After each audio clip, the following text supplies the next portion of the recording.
Monsieur le ministre d'État, Mesdames et Messieurs les ministres, Monsieur le Président Patrick Martin, Mesdames et Messieurs les adhérents du MEDEF, les chefs d'entreprise qui êtes là, et Mesdames et Messieurs. Alors pour le jeune garçon épris de sport que j'étais, et que d'une certaine manière je suis encore, parce que, vous le savez bien, même au long de la vie, l'enfance et l'adolescence, leurs rêves et leurs enthousiasmes ne s'effacent pas.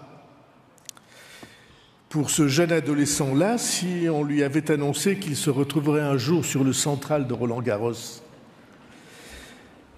devant un public nombreux, choisi et chaleureux, ce n'est pas à la politique qu'il aurait pensé, il aurait eu des rêves d'exploits, de raquettes, de balles, et pas vraiment dans le cadre d'une rentrée politique à haut risque. Mais d'une certaine manière, ce sont des rêves semblables, de défis qui paraissent hors d'atteinte, de triomphes d'adversaires qui paraissent a priori plus puissants et de mobilisation de toutes les énergies. Les entrepreneurs de France et les entreprises de France, tous ceux qui les font vivre, depuis leurs créateurs, leurs dirigeants, leurs cadres et leurs salariés, tous ceux-là sont confrontés au défi même qui est celui de tous les êtres humains depuis que l'humanité s'est formée en société. Comment se projeter vers l'avenir, ce qui impose de décider de vaincre l'impossible. Se projeter vers l'avenir, c'est exactement notre défi. La situation du monde, vous la connaissez, la situation de l'Europe et celle de la France. Et en face de cette situation, il y a deux attitudes possibles. La déploration, ceux qui se plaignent en pensant que c'était mieux autrefois ou que ce serait mieux autrement, comme disait le grand poète Horace dans la Rome antique, il disait « Laudator temporis acti », ceux qui chantent les louanges du bon vieux temps. C'est la première attitude. Et puis il y a ceux qui comprennent qu'un nouveau monde est en gestation et que c'est ce nouveau monde dans lequel nous devrons trouver les chances qui jusque-là nous paraissaient interdites. Cette projection vers l'avenir, non seulement elle n'empêche pas la lucidité, mais la requiert. Tant sont impressionnants les défis qui sont devant nous, qui vont nous obliger à changer d'attitude, à délaisser les réflexes prêts à l'emploi et à inventer au contraire la carte et la boussole vers notre avenir. Je dis cela devant vous, Monsieur le Président Patrick Martin, et devant toute votre équipe avec qui nous avons souvent échangé depuis que je suis entré en fonction. J'ai apprécié que nous partagions à chaque instant la même conviction, même si nous n'avons pas toujours eu, notamment sur le conclave, comme on a dit, où je crois nous avons été tout près d'aboutir. Mais même à ce moment difficile, j'ai apprécié que vous considériez que le dialogue ne devait jamais être rompu, et j'ai apprécié votre communauté d'engagement avec toutes les entreprises et tous les entrepreneurs français, dont vous n'avez jamais cessé, y compris dans les conversations privées que nous avions, de faire vos repères tout au long de nos multiples rencontres. Alors vous connaissez ma conviction, dont j'avoue qu'elle est peu partagée dans le monde politique français, mais qui est pour moi chevillée à l'âme. Il n'y aura d'avenir pour notre démocratie et pour notre pays que si la démocratie sociale s'affirme dans le même mouvement de responsabilité que la démocratie politique. Car le monde dans lequel nous essayons de tracer un chemin, cette jungle constamment renouvelée, ne peut pas être dirigée par un poste de commandement unique qui serait la responsabilité politique. La réalité est tellement diverse, tellement foisonnante, à chaque instant tellement bouleversé qu'il faut plusieurs centres de responsabilité qui dialoguent entre eux, qui s'estiment et se respectent pour que le juste chemin se trouve tracé. Je prends, et le gouvernement prend, la démocratie sociale non seulement au sérieux, mais nous la considérons indispensable à l'équilibre qui est la condition de notre avenir. J'entends bien que ce n'est pas un chemin pavé de roses, mais peut-être m'accorderez-vous, ces temps-ci, que la démocratie politique non plus n'est pas si facile, ni évidente, ni bienveillante, ni attendrissante. Et si quelques-uns d'entre vous en doutent, demandez au Premier ministre, je suis sûr qu'il aura ces jours-ci quelques éléments à vous apporter. Mais le dialogue n'est pas seulement entre la démocratie sociale et la démocratie politique, ces deux univers sont deux univers représentatifs. Tous les deux apportent et recherchent entre les réalités souvent brutales de la vie des médiations. Alors dans l'Antiquité, et notamment dans la Grèce ancienne, c'était le rôle qui était dévolu au théâtre. On disait que la fonction du théâtre, c'était la catharsis, la purgation des passions. Et aujourd'hui, où nous vivons dans un univers de plus en plus violent, et que cette violence est elle-même désormais instituée en principe d'organisation par les grandes puissances de ce monde, par les empires chinois, américains, qui ont proclamé la fin d'un monde où la force était celle de la loi pour entrer dans un monde où la loi est celle de la force. Chacun à sa manière, Moscou par l'attaque insupportable contre l'héroïque Ukraine, avec la mobilisation de la puissance de toutes les armes, y compris contre les populations civiles. Cette nuit, 14 morts à Kiev. Pékin, avec une stratégie, vous y faisiez allusion, construite et redoutable dans le domaine technologique, industriel, commercial et des matières premières rares, une stratégie de domination pour faire pendant à la fragilité démographique qui peut frapper même un État d'1,3 milliard d'habitants. Et les États-Unis, dont nul n'imaginait qu'ils pourraient ouvertement, sans plus aucune précaution de langage, affirmer la volonté de domination, y compris face à ses plus proches et plus anciens alliés que nous, Européens, avions été sans faille. Le plus récent épisode de cette volonté de domination, par l'instauration de droits de douane unilatéraux, a montré au monde et hélas à nous-mêmes où était la puissance et où était l'hésitation et au bout du compte l'acceptation. On peut développer à l'envi les raisonnements économiques pour expliquer que le résultat de cette négociation, à mes yeux humiliante, c'était mieux que si c'était pire.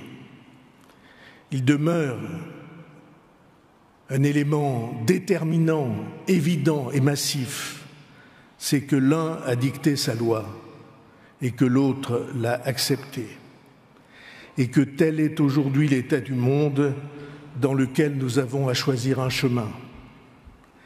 J'ai beaucoup aimé, et ce n'est pas la première fois, le discours que Mario Draghi a tenu à la fin de la semaine dernière à Rimini, et notamment sa phrase centrale. Cet été, a-t-il dit, cet été, s'est évaporé le rêve ou l'illusion d'une Europe qui compte dans le monde.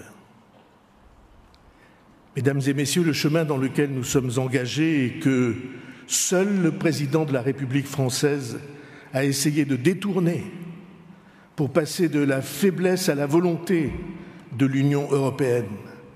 Ce chemin-là nous pose une question existentielle qui est l'éternelle question de la vie des hommes, appliquée à l'Europe aujourd'hui et appliquée à chacune de nos organisations quand il le faut. cette question que Shakespeare a dépouillée jusqu'à l'essentiel, to be or not to be, être ou ne pas être. Et elle se traduit simplement aujourd'hui.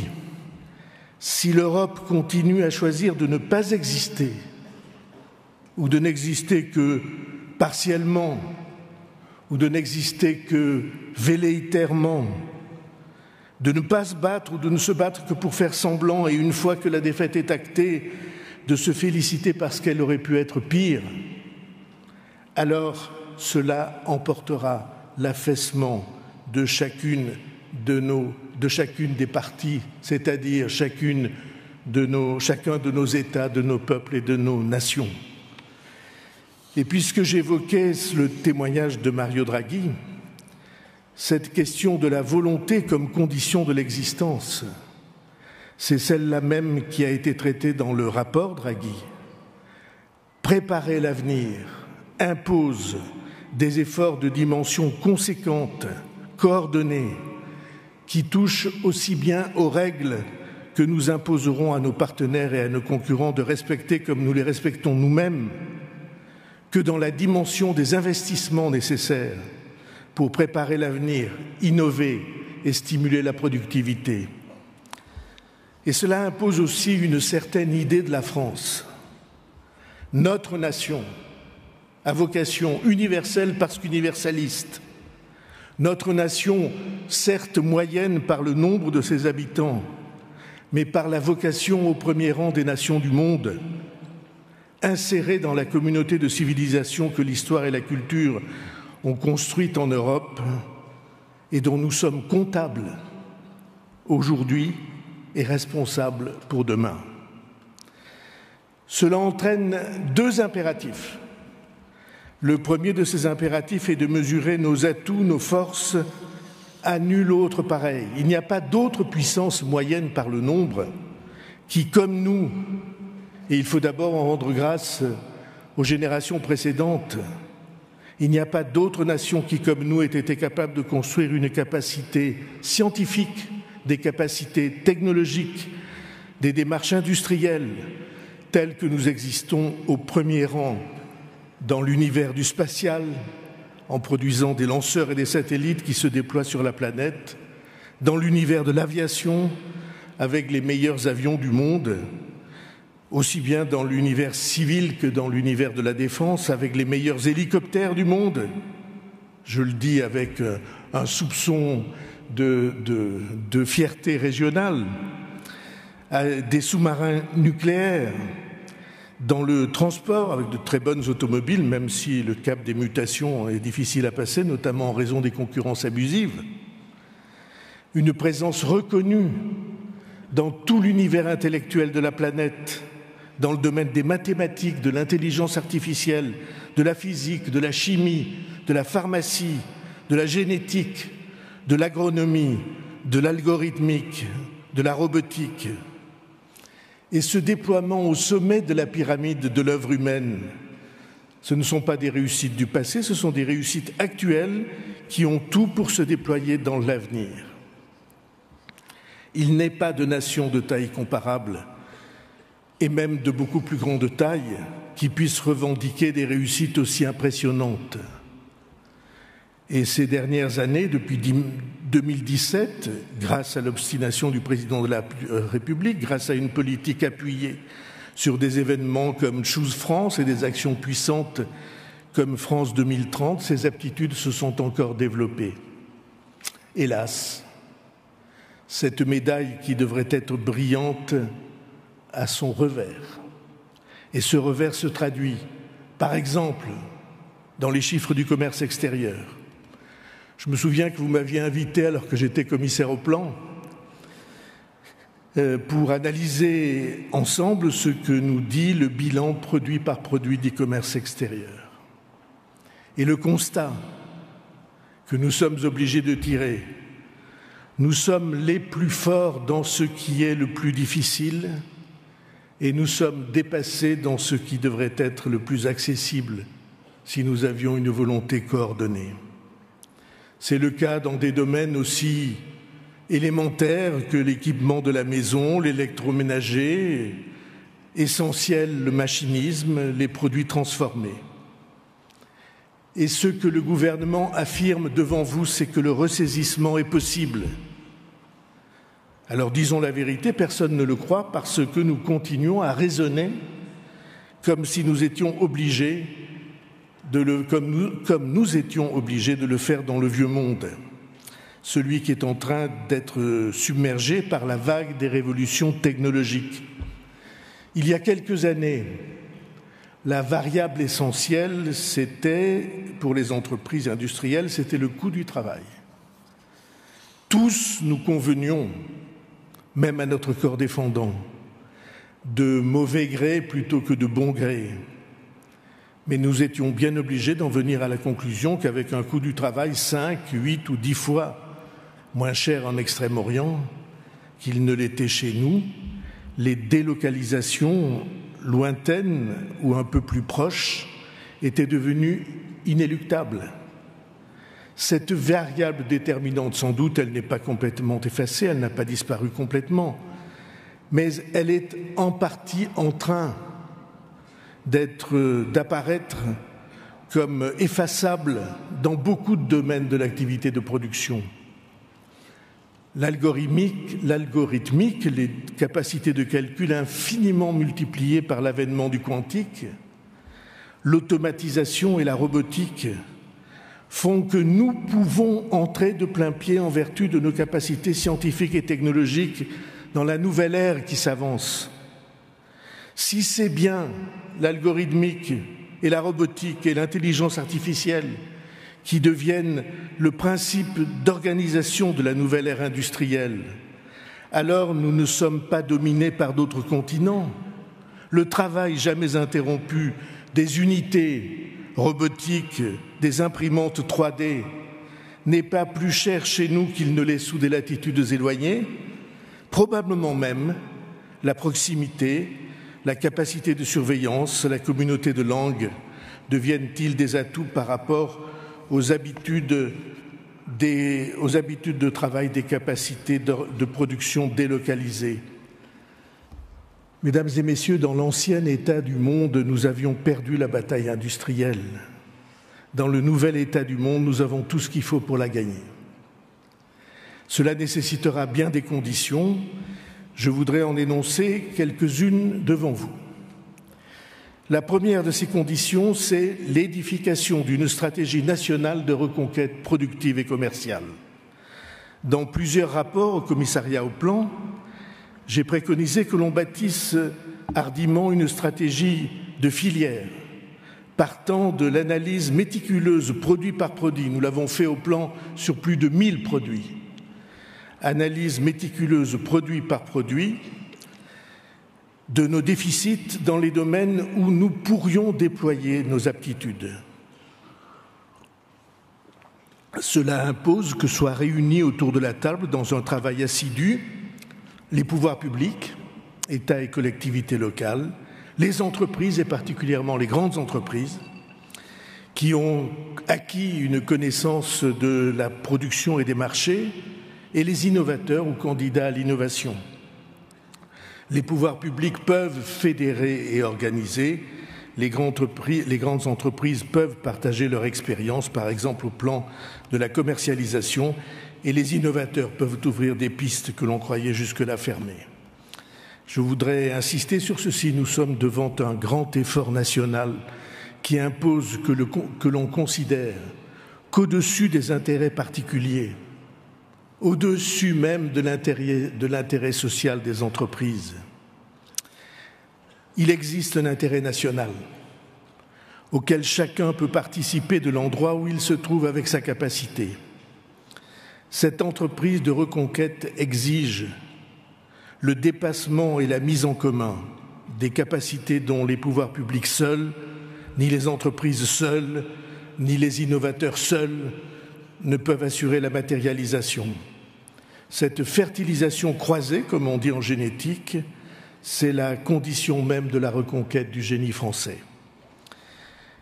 J'introduis une question au passage qui est souvent posée. Est-ce que ce génie français est contrarié par l'impératif européen? Je crois le contraire. Là encore, il y a fertilisation croisée. Ce n'est pas parce qu'on bâtit une communauté qu'on renonce à son identité. C'est vrai pour nos cultures, et c'est vrai en Europe pour la France. Il ne s'agit pas, comme aurait dit le général de Gaulle, que les Allemands soient moins Allemands, les Italiens moins Italiens, les Français moins Français pour construire l'Europe. C'est tout le contraire. Il faut que chacun soit soi-même et qu'il assure le rayonnement que l'histoire et la culture ont offert au peuple. Deuxième condition, il faut que chacun d'entre nous, dans ses fonctions, dans ses responsabilités et dans son aventure personnelle, soit le garant de la cohésion de notre société et de la nation. Cette idée de cohésion s'est effacée trop souvent. Elle est aujourd'hui presque ruinée par la violence des conflits, par ceux qui refusent toute autre perspective que l'affrontement intérieur, la guerre des uns contre les autres, la guerre des classes et des castes, la volonté de transformer toute tension en affrontement et tout affrontement en guerre civile, ce dévoiement de la juste défense des intérêts des uns et des autres est une menace mortelle pour la nation. La décision que j'ai prise et sur laquelle je reviendrai dans une minute, d'engager la responsabilité du gouvernement pour que nous soyons assurés que nous partageons le constat de la situation de notre pays, de sa gravité et de son urgence. Cette décision est une réponse à l'ère des mises en accusation, des injures, des blocages, dont notre pays, pas plus aujourd'hui qu'à aucune autre époque de son existence, ne se relèverait. Le gouvernement, quel qu'il soit et de quelque orientation qu'il soit, s'il n'est pas défenseur de l'unité nationale, de la cohésion et de la compréhension mutuelle, trahit sa mission. Et c'est la même chose dans l'univers des rapports sociaux. Dans la conception qui est la mienne, et j'en suis sûr la nôtre, l'entreprise n'est pas responsable que de l'intérêt de l'entreprise. Elle est responsable de la cohésion du pays autour de ces entreprises. Les organisations syndicales ne sont pas responsables que de l'intérêt de leurs adhérents, des salariés ou des cadres. Les organisations syndicales sont responsables de la solidarité du pays avec les travailleurs. L'administration n'est pas responsable que du contrôle et du respect des normes et de la sévérité des sanctions. L'administration est responsable de la reconnaissance que le pays doit construire autour de ceux qui font respecter ses règles et ses lois. Cette conception de la cohésion et de la co-responsabilité de chacun d'entre nous dans ce que nous devons à la nation qui nous a fait ses héritiers, qui nous a formés et nous a confié la responsabilité de son destin où que nous soyons, cette conception partage en réalité en deux les acteurs de l'histoire. Ceux qui veulent qu'on avance ensemble et ceux qui veulent que la société soit un champ clos où nous nous affrontons.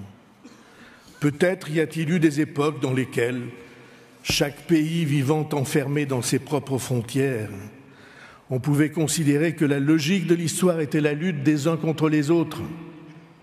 Mais nous savons que la France a failli en mourir. Elle a failli mourir de ses guerres de religion, elle a failli mourir dans la terreur révolutionnaire. En tout état de cause, aujourd'hui, l'idée d'un pays fermé sur lui-même dans lequel on s'affronterait pour savoir qui va dominer les autres, cette idée n'est plus viable, car nous sommes dans un monde ouvert et nos divisions internes nourrissent notre faiblesse. Et notre faiblesse nous met à terre dans la compétition internationale. La question n'est pas de savoir qui va gouverner le bateau et n'importe ceux qu'on jette à l'eau. La question est de savoir si le bateau va pouvoir affronter la haute mer, arriver à bon port, et nous sommes tous sur le même bateau. Troisième condition, plus matérielle, la question des investissements. Il n'y a pas d'aventure industrielle imaginable sans accès à l'investissement. C'est vrai dans tous les secteurs. Et la question pour le gouvernement de la garantie, de la facilité d'accès aux ressources qui permettent les investissements est une question centrale. Permettez-moi de dire un mot au passage du secteur du logement. Je sais qu'il y a des approches différentes et des débats, mais dans la crise du logement que nous vivons aujourd'hui, la question de l'incitation à l'investissement est une grande question. C'est pourquoi j'ai inscrit dans mon discours politique général le sujet de l'investissement privé, le statut du bailleur privé que nous devons définir pour réorienter ou pour apporter une sève nouvelle à un secteur crucial aujourd'hui en difficulté. Quatrièmement, et nous abordons ici le sujet même du moment de vérité que j'ai voulu clarifier avec l'ensemble des Français et leurs représentants parlementaires. Nous vivons un moment critique de notre histoire nationale. Et tous les atouts que j'ai décrits, auxquels il faut ajouter la chance de cette histoire dont nous sommes les héritiers, de ces paysages que nous avons reçus, de la richesse culturelle de notre pays, tous ces atouts sont menacés. Et chaque entreprise, comme chaque famille, se trouve menacée par la dérive de nos comptes publics. Pas besoin d'insister auprès de vous sur la menace d'asphyxie que nous subissons.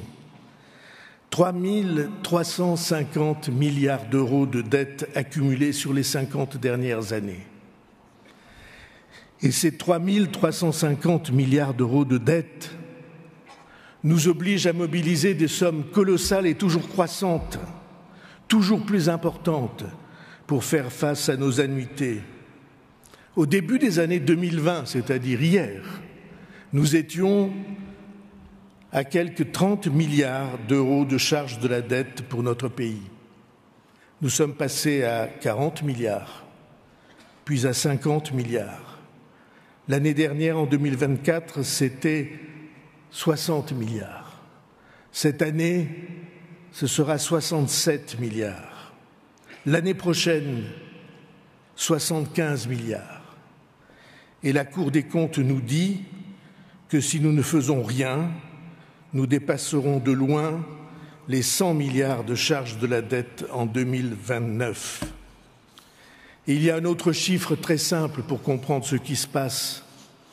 La France, à son rythme de croissance actuel, crée chaque année 50 milliards de richesses supplémentaires. L'année dernière, nous produisions 3 000 milliards. Cette année, nous allons produire 3 050 milliards. Sur ces 50 milliards, la moitié à peu près sont captés par la dépense publique et par les prélèvements.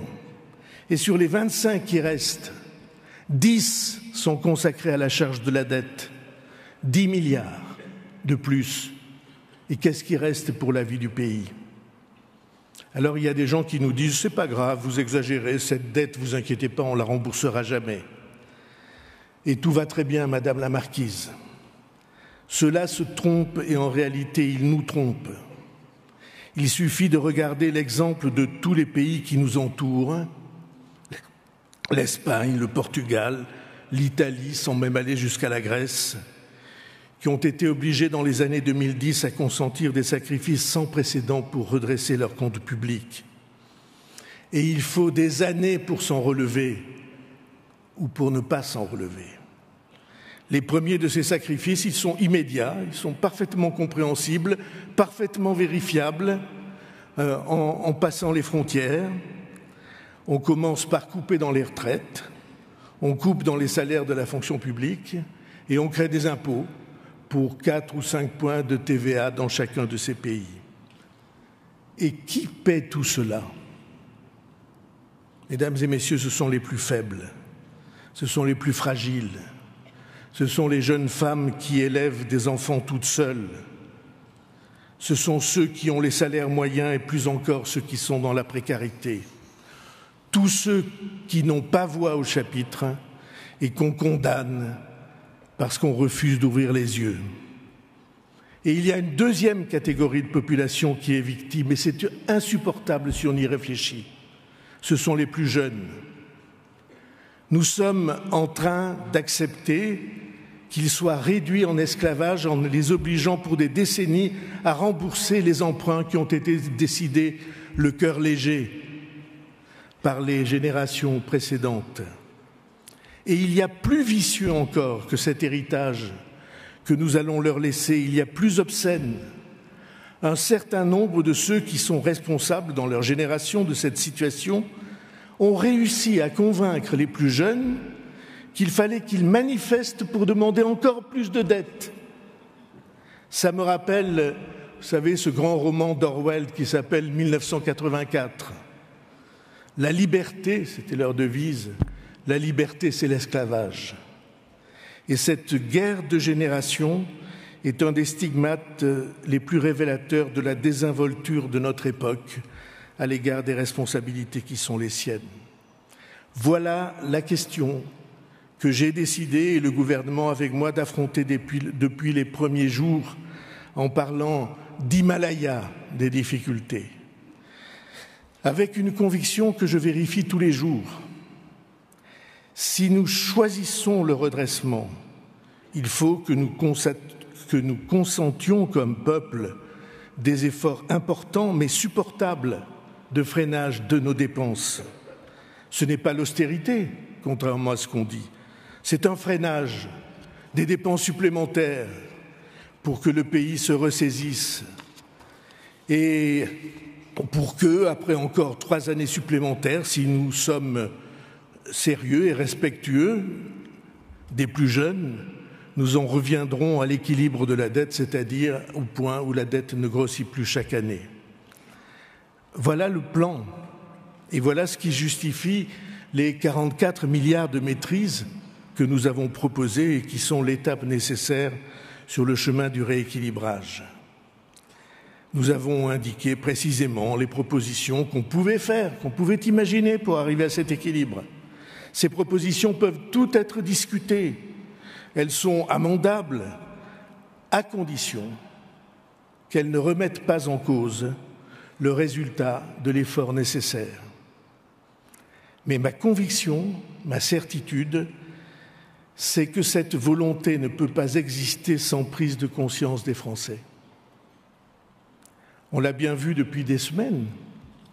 Au lieu de prendre en considération la nécessité de l'effort, les débats se sont concentrés sur des mesures. Par exemple, la proposition que j'avais faite des jours fériés, que j'avais proposé de transformer en journée d'activité pour le pays.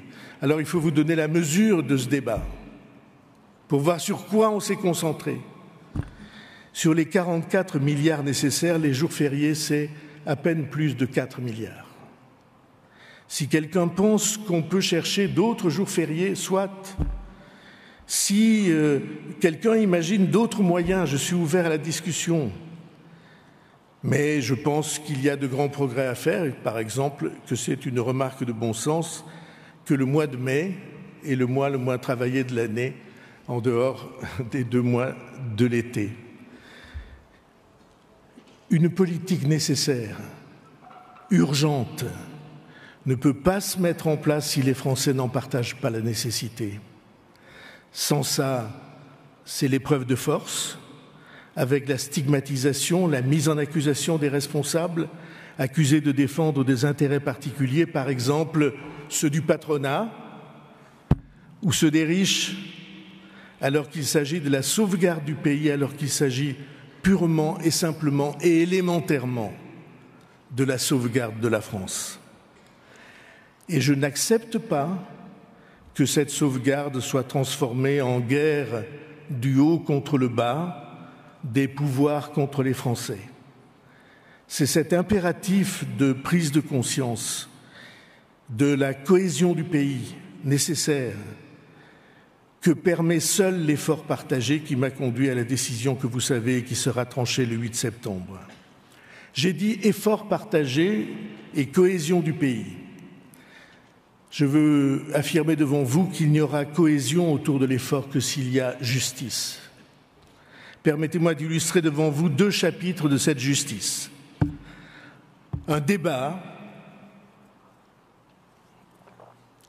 s'est développé autour d'un rapport du Sénat sur les aides publiques aux entreprises.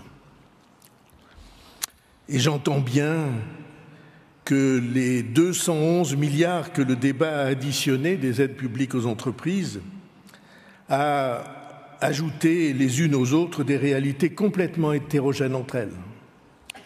des allègements de charges qui ne sont pas seulement au bénéfice des entreprises, mais d'abord au bénéfice des salariés qui autrement n'auraient pas trouvé d'engagement, des crédits d'impôt, comme le crédit impôt recherche, et des prêts de toute nature. Ce chiffre de 211 milliards est donc largement sujet au débat. Mettons qu'il reste une centaine de milliards qui proviennent d'aides directes ou indirectes aux entreprises. Et je pense que nous devons, à l'égard des entreprises comme à l'égard de toutes les catégories de Français, réfléchir à un nouvel équilibre. J'ai proposé, et j'ai été heureux de lire que Patrick Martin était en accord avec cette démarche, qu'on recherche des allègements de ces contributions, compensés par des allègements d'obligations paralysantes qui vous sont imposées, simplification, allègement de normes, et qu'on se mette tous ensemble à préciser toutes ces décisions que j'ai proposé de trancher par ordonnance pour que le débat ne s'enlise pas. Le deuxième impératif de justice est qu'il faut que nous garantissions aux Français que les plus aisés dans la société, les plus favorisés, dont beaucoup, je le sais bien, ont construit pierre à pierre leur situation, que ceux-là vont participer à l'effort national, à la juste mesure de leurs capacités. J'ai proposé que ce soit avec les commissions parlementaires de l'Assemblée nationale et du Sénat que nous précisions cet effort, dont je veux simplement affirmer qu'il ne devra pas toucher l'outil de travail. Nous devons considérer l'investissement productif comme un trésor national. Tout ce qui amoindrirait le redressement productif tout ce qui amoindrit le redressement productif détourne de notre pays, tout ce qui pousserait au déplacement des investisseurs, nous devons le considérer comme un risque. Mais nous devons aussi considérer comme un risque un certain nombre de dispositifs d'évasion fiscale, d'optimisation multipliée. Je le dis devant vous, dans le budget qui sera examiné cet automne, la justice est la condition même de son acceptation et de son soutien, non pas par les parlementaires, mais par les Français. Voilà l'essentiel de ce que je voulais soutenir devant vous. Importance centrale de l'entreprise, importance centrale de l'innovation dans le nouveau monde où nous allons entrer, importance centrale de la responsabilité partagée au sein de la démocratie sociale et de la responsabilité partagée pour soutenir la démocratie politique lorsqu'elle propose des décisions vitales et essentielles. Un monde est en train de s'éteindre, un nouveau monde est en train d'apparaître. Dans ce nouveau monde, nous avons décidé non pas de subir, mais d'agir. Et cet impératif de l'action, j'ai été heureux de le partager cet après-midi avec vous. Merci beaucoup.